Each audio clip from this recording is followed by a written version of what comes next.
Prepositions are small words, but they create huge problems for English learners all around the world. Even advanced students who speak fluently still make mistakes with words like in, on, at, and by. But here's the good news. Today, you're finally going to understand them naturally, not by memorizing random rules, not by translating from your language, but by learning how native speakers actually think when they use these words. Welcome back to Daily English. Today's lesson is going to completely change the way you understand English prepositions of place. And trust me, by the end of this video, you'll not only sound more natural, but you'll also start noticing these patterns everywhere in real conversations, movies, podcasts, and books. And before we begin, if you truly want to improve your English fluency naturally and confidently, make sure you subscribe to Daily English, like this video, and comment below telling me where you're watching from and which English topic you struggle with the most. I read your comments every day, and they help me create lessons that truly help you grow. Now, let's dive in. One of the biggest mistakes English learners make is trying to translate prepositions directly from their native language. That almost never works, because English prepositions are not just grammar. They are connected to how English speakers visualize space, movement, location, and relationships. For example, you say, "I'm in a room," but "I'm at the hotel," and "I'm on the balcony." Why? Because English speakers imagine these places differently. That's the key. You must train your mind to see English visually. Once you understand that, prepositions become much easier. Let's begin with the word in. The preposition in usually gives the feeling of being inside something, inside a space, inside boundaries, inside limits. Listen carefully to these examples. The documents are in my backpack. There's a beautiful cafe in the neighborhood. My cousin lives in Toronto. The children are playing in the garden. I left my phone in the kitchen. Notice the pattern? Everything feels enclosed somehow. Sometimes the boundaries are physical. A bag, a room, a building. Other times the boundaries are invisible. A city, a country, a neighborhood. But mentally, English speakers imagine being surrounded by that space. That's why we say, in Ethiopia, in Addis Ababa, in Africa, in the countryside. Now here's something very important. Many learners say, on Addis Ababa, or at Africa. Those sound unnatural because cities and countries are imagined as areas you exist inside. Now, let's go deeper. Native speakers also use in for emotional and abstract spaces. For example, she's in trouble. He's in love. They are in danger.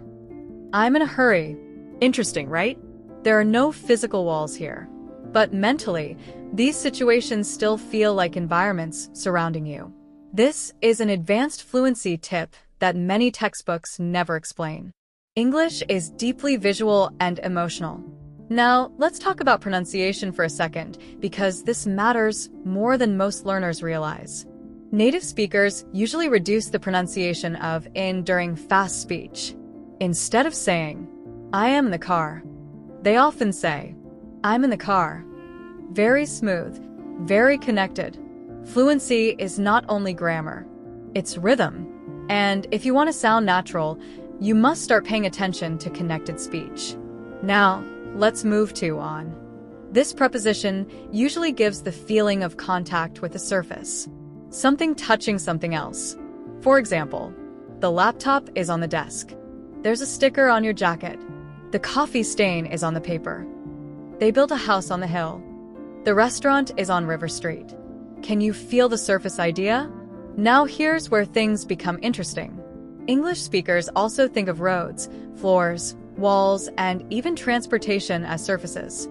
That's why we say, on the second floor, on Main Street, on the wall, on the bus, on the train.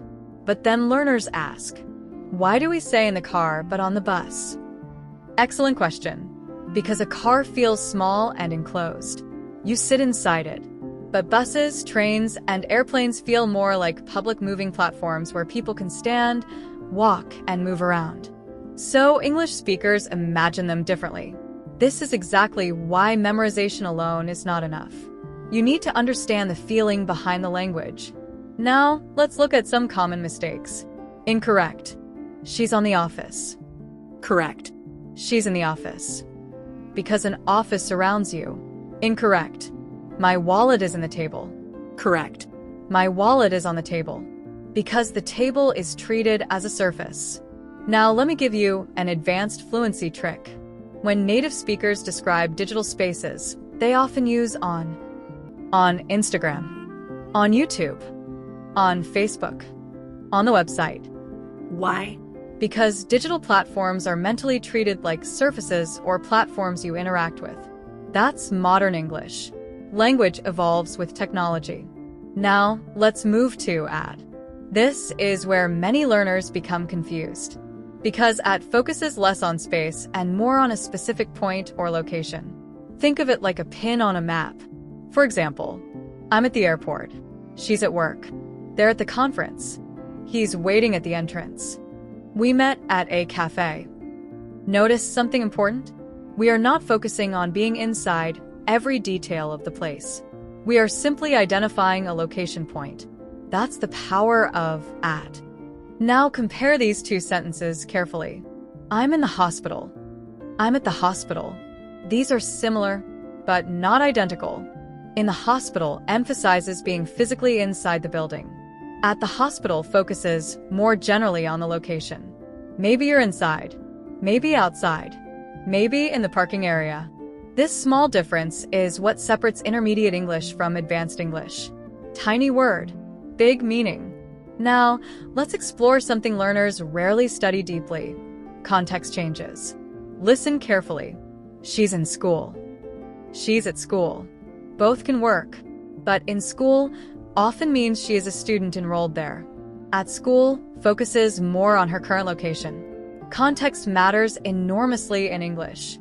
And this is why learning English through real examples is so important. Now, let's talk about by. This one is simpler. By usually means near, beside, or next to. The dog is sleeping by the door. I sat by the window. There's a pharmacy by the supermarket. He parked by the river. Simple. But native speakers also use by in more advanced expressions. For example, a book written by George Orwell. Travel by train. Learn English by listening daily. Here, by describes method, connection, or authorship. One preposition. Multiple functions. That's English. Now I want to pause for a moment and talk honestly about frustration. A lot of English learners become discouraged because they keep making preposition mistakes even after years of study. And do you know why? Because they study prepositions as isolated grammar rules instead of living language patterns. Real fluency happens when you start noticing combinations. Not just in, but in the morning, in trouble, in charge, in public, in detail. Not just on, but on time, on purpose, on vacation, on business. This is how native speakers actually learn language naturally, through repetition and exposure. So please stop trying to memorize giant grammar charts. Instead, collect real phrases that will transform your English much faster.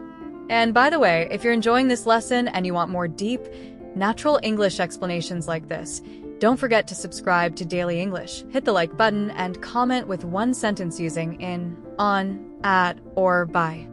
Practice is what creates confidence. Now, let's continue with some advanced real-life situations. Imagine you're traveling in another country. You arrive at a hotel. Would you say, I'm in the reception? Not usually.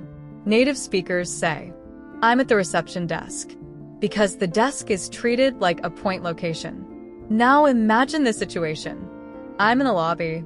That sounds natural because the lobby surrounds you physically. See the difference? English speakers constantly switch perspective depending on how they mentally view the space. Now, let's talk about corners because this confuses many learners. We say, at the corner of the street, but in the corner of the room. Why? Because a street corner is treated like a point location, but a room corner is enclosed by walls. That's why we use in. Tiny detail. Huge difference. Now, let's go deeper into natural conversation. Native speakers often shorten location expressions. For example, I'm at Jake's. She's at her sister's. We had dinner at Daniel's. The house or apartment is understood automatically. This is very natural English. Now, let's explore transportation again because it's one of the biggest confusion areas. We say, in a taxi, in a car, but on a bus, on a train, on a plane. However, we also say, I left my bag on the plane, not in the plane. Because now we imagine the plane as a transport surface or environment. English changes perspective constantly depending on context. That's why advanced learners must train flexibility, not just memorization. Now here's another advanced fluency tip. Prepositions affect your accent and rhythm more than you think. Native speakers pronounce these tiny words very softly. Listen, at the station, on the table, in the morning. The stress falls on the important words, not usually on the prepositions. If you stress every word equally, your English may sound unnatural or robotic. Natural English has music, flow, connection, and mastering these little words improves your rhythm dramatically.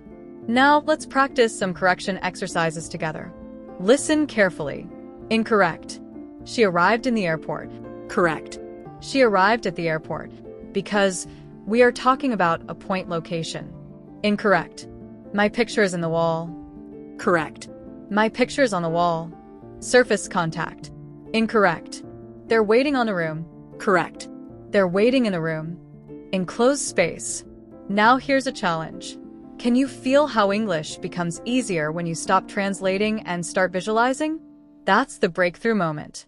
Now, let's move into some high-level expressions that advanced learners love. At the top of the page. In the middle of the story. On the edge of the table. At the end of the road. In the center of town. Notice how each expression creates a different mental image. That's why prepositions are powerful. They shape meaning visually. Now let me tell you something important. Fluent English speakers are not perfect because they memorized every grammar rule. They became fluent because they heard patterns thousands of times. So if you truly want to master prepositions, here's what I recommend. Watch English content daily. Read English articles.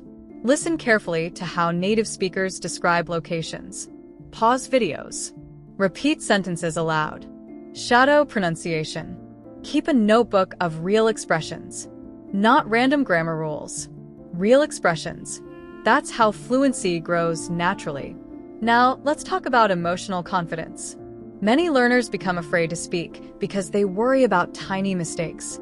But remember this. Communication comes first. If you say, I'm in the station, instead of, I'm at the station, people will still understand you. So don't let fear stop your progress. Confidence grows through use, not perfection. And honestly, even native speakers sometimes break grammar rules in casual speech. Language is alive. Now, let's explore one more fascinating area. Cultural exposure. When you consume English naturally through movies, interviews, podcasts, documentaries, and conversations, prepositions begin entering your brain automatically. For example, after hearing, on my way, at home, in my opinion, hundreds of times, your brain stops translating. It starts recognizing patterns instantly.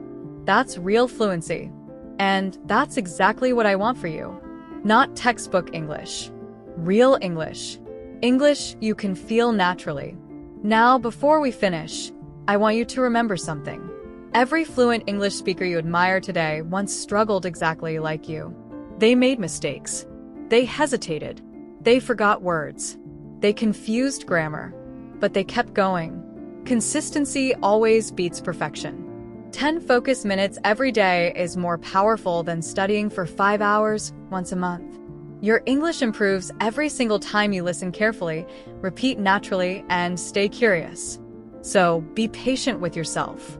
You are building a skill that can completely change your life, your career, your confidence, and your future opportunities.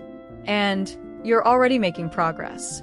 Now, before we end today's lesson, if this video helped you understand prepositions more clearly, make sure you subscribe to Daily English, like this video, and leave a comment using one new expression you learned today. I love seeing your examples, and your comments help motivate learners from all around the world. Thank you so much for spending this time with me today. Keep practicing, keep listening, Keep speaking. and most importantly, keep believing that your English can improve, because it absolutely can. I'll see you in the next daily English lesson. Take care and keep learning.